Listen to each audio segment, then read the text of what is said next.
আজি দেওবাৰ so practice নাই ফ্ৰী রুম পুরা এনজয় লগতে আজি ইন্ডিয়ান স্টাইলত বিশেষকৈ অসমীয়া স্টাইলত দালি বনাইছো মানে ইমান ধুনীয়া লাগিছে ন খাই সবে পাগলা হৈ গৈছে মোৰ ৰুমৰ পৰা এনেকৈ ইমান ধুনীয়া ধুনীয়া স্মেল আহিছে সবে কৈছে কি স্মেল আহিছে আমি মই আৰু চাৰিটা বেন গায়কত আছে মোৰ লগত সহযোগ কৰিছে যোগালী সো আমি দুজনী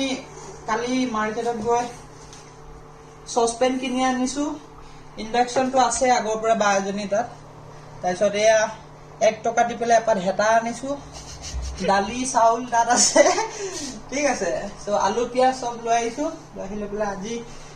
বনাইছো ইয়াতে সো বাহিৰত যেটো মানে বনোৱা এটো মজাই বেলেগ একদম মজা মানে love you all thank you so much মন যায়